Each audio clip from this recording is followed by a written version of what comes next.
Sorry students, the time limit of the video exceeded, that I didn't notice. Therefore, let's continue. Pressure is force per unit area. The SI unit of pressure is Newton per meter square, or it is commonly called as Pascal. The dimensional formula will be dimensional formula of force divided by dimensional formula of area. That means the dimensional formula of pressure will be dimensional formula of force divided by dimensional formula of area. Dimensional formula of force is ml d raised to minus 2 and the dimensional formula of area is L square. Therefore, ml d raised to minus 2 divided by L square, that will become m is m itself, L into or L divided by L square is L raised to 1 minus 2. L divided by L square is L raised to 1 minus 2. That is L raised to minus 1. Then T raised to minus 2. M L raised to minus 1, T raised to minus 2. It is the dimensional formula of pressure. Okay. Therefore, now so far we have discussed the dimensional formula and SI unit of some common physical quantities that we will be using frequently in physics. Then its dimensional formula also. Okay. Then there are constants in the physics equation. You could find many constants in the physics equation. Some constants are having SI unit and dimensional formula. Some constants will not have SI unit and dimensional formula. There are constants with SI unit and dimensional formula. There are constants without SI unit and dimensional formula. Let us discuss two such constants which are having an SI unit and dimensional formula. Now, I am going to speak about two constants which are having SI unit and dimensional formula. Let's speak about the gravitational constant. Gravitational constant. You might have heard gravitational constant in universal law of gravitation. What was universal law of gravitation? F is equal to G capital M small m divided by R square. This was the formula that we were calling it as universal law of gravitation. From this, the constant G, it is called as gravitational constant. We have to find out the SI unit and dimensional formula of gravitational constant. In order to find out the SI unit and dimensional formula of gravitational constant, let us write an equation where G is equal to. If we are writing G is equal to means we could write FR square divided by capital M small m. Okay. G is equal to FR square divided by capital M small m. And let's find out its SI unit. Let's find out the SI unit of gravitational constant. For finding out the SI unit of gravitational constant, can you say what is the SI unit of force? What is the SI unit of force? It is Newton. What is R square? It is distance square. R square is distance square. Therefore, distance is having an SI unit of meter. Therefore, distance square, it will be meter square. Divided by capital M into small m is mass into mass. Mass into mass. Therefore, kilogram into kilogram, that is kilogram square. Or you could write it Newton meter square kilogram raised to minus 2. This is the SI unit of gravitational constant. This is the SI unit of gravitational constant. Let us say the dimensional formula of gravitational constant. In order to say the dimensional formula of gravitational constant, what is the dimensional formula of force? The dimensional formula of force is, you should recall it, mLT raised to minus 2. We have learned the dimensional formula of force. It is mLT raised to minus 2. Then what is R square? It is distance square. Therefore, distance square means the dimensional formula will be L square divided by what is capital M into small m. It is mass into mass, mass into mass. Since mass is having a dimensional formula of capital M into capital M, therefore M square. Then simplifying it, we will get M divided by M square. M divided by M square, it is M raised to 1 minus 2, that is M raised to 1. It's not M raised to 1, it is M raised to minus 1. M raised to minus 1, there is an L over here and an L square over here. L into L square is L raised to 1 plus 2. L into L square is L raised to 1 plus 2, that is L raised to 3.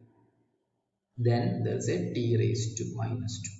Therefore, m raised to minus 1 L cube t raised to minus 2. It is the dimensional formula of gravitational constant. Gravitational constant is a constant which is having both SI unit and dimensional formula. Let's speak about another constant, that is Planck's constant. You might have heard about Planck's constant, and those who didn't hear about Planck's constant, it is a constant where there is an equation E is equal to h nu. Did you hear an equation E is equal to h nu? This is the Planck's energy relation. It is the Planck's energy relation where E is energy. E is energy. H is Planck's constant. Nu is frequency. H is Planck's constant and nu is frequency. Therefore, we have to say the SI unit and dimensional formula of Planck's constant.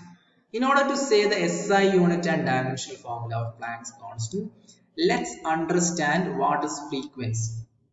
Frequency, I'm just saying the formula of frequency. It is the reciprocal of time period. What is frequency? It is the reciprocal of time period.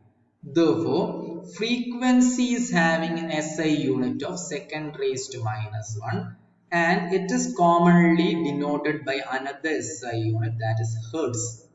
The SI unit of frequency is second raised to minus 1 or Hertz. SI unit of frequency is second raised to minus 1 or Hertz. The dimensional formula of frequency, it is, since it is 1 by t, it is t raised to minus 1. Dimensional formula of frequency is t raised to minus 1. Now you know about frequency. SI unit is Hertz and dimensional formula is t raised to minus 1. Then let's find out the SI unit and dimensional formula of Planck's constant. Let's find out the SI unit and dimensional formula of Planck's constant.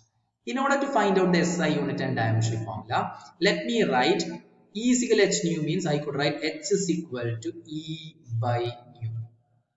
I could write h is equal to E by nu. Then what is E? E is energy. Remember what I said over here. Work, energy, heat, all are having same SI unit and dimensional formula. I've mentioned it. Work, energy, heat, they all are having SI unit and dimensional formula same. Therefore, the SI unit of work is joule and the dimensional formula is ml square t raised to minus 2. Therefore, let's take it over here. In order to say the SI unit of Planck's constant, what's the SI unit of energy? It is equal to the SI unit of work. Therefore, it is joule. And what's the SI unit of frequency? It is Hz, Hertz. Therefore, it is joule Hertz raised to minus 1. This is SI unit of Planck's constant. Let's speak about the dimensional formula of Planck's constant. I am writing h under square bracket. It's because I am going to speak about the dimensional formula of Planck's constant. In order to speak about the dimensional formula of Planck's constant, what is the dimensional formula of energy? It is equal to dimensional formula of work. Dimensional formula of energy is equal to dimensional formula of work. Therefore, you are recalling the dimensional formula of work. It is ml square t raised to minus 2. The dimensional formula of work, let me write it in another color. It is ml square t raised to minus 2. ml square t raised to minus 2 divided by dimensional formula of frequency. Dimensional formula of frequency, it is t raised to minus 1. Let me complete that over here. The dimensional formula of Planck's constant, it should be m is written as m itself, L square is written as L square itself, then t raised to minus 2 divided by t raised to minus 1. It is t raised to minus 2 plus 1. It is t raised to minus 2 plus 1 and it is t raised to minus 1. Therefore, ml square t raised to minus 1, it is the dimensional formula of Planck's constant. It is the dimensional formula of Planck's constant. Now that I have given the SI unit and dimensional formula of various physical quantities, you might have noticed an idea. That is, if you know the formula of a physical quantity and the dimensional formula of all other terms in the formula, if you know the formula of a physical quantity and the dimensional formula of all other terms in the formula, you will be able to find out the dimensional formula of that physical quantity. For example, if you know the formula for G and the dimensional formula of all other physical quantities inside it, you can easily find out the dimensional formula of G. If you know the formula connecting H and all the dimensional formula of all other physical quantities, you will be able to find out the dimensional formula of Planck's constant H. Okay, therefore, this is how we are finding out the dimensional formula of various physical quantities. Now, did we discuss about all derived quantities? No, we didn't discuss about the complete derived quantities. We won't be able to discuss the complete derived quantities in our this session or in our whole educational syllabus. There are such a large varieties of physical quantities. If you need more physical quantities and their dimensional formula, you can look at the NCERT text bank, where you can see a chart where they have mentioned many physical quantities that are commonly used in physics and their SI unit and dimensional formula. I'm not saying to by heart all that formulas, but you need to by heart all the dimensional formulas and SI unit that I have given you now. Okay, they are extremely important. Then we will learn other formulas, other physical quantities and their dimensional formula in our later classes. നമുക്ക് ഇപ്പോഴത്തെ ഇത്ര തന്ന physical ക്വാണ്ടിറ്റീസും ആ physical ക്വാണ്ടിറ്റീസിന്റെ SI യൂണിറ്റും dimension ഫോർമുലയും അറിഞ്ഞിരിക്കേണ്ടത് വളരെ ആവശ്യമാണ്. നമുക്ക് അതിനുശേഷം ബാക്കി കുറെ ഫിസിക്കൽ ക്വാണ്ടിറ്റീസിന്റെ SI യൂണിറ്റും ഡയമെൻഷൻ ഫോർമുലയും ആ ഫിസിക്കൽ ക്വാണ്ടിറ്റീസ് എന്താണ് അതൊക്കെ നമുക്ക് എന്ത് ചെയ്യുന്നാൽ വരുന്ന ക്ലാസ്സുകളിൽ പല പല ചാപ്റ്റേഴ്സിലായിട്ട് നമ്മൾ വിശദമായി പഠിക്കും. ഇപ്പം ഈ ചാപ്റ്ററിൽ I didn't speak about any definition of physical quantity. നമ്മൾ ഇവിടെയുള്ള വർക്കിനെ പറ്റിയിട്ടോ ഫോഴ്സിനെ പറ്റിയിട്ടോ ഗ്രാവിറ്റേഷൻ കോൺസ്റ്റന്റിനെ പറ്റിയിട്ടോ ഒന്നും നമ്മൾ ഡീറ്റെയിൽ ആയിട്ട് പറഞ്ഞിട്ടില്ല. We have just mentioned the formula and by using that formula we have found out the dimensional formula. ഇത്രയേ ഉള്ളൂ. അപ്പം നമ്മൾ ഈ കാര്യങ്ങളൊന്ന് ഓർത്ത് വെക്കുക. ഈ വീഡിയോ നമുക്ക് ഇവിടെ നിർത്താം.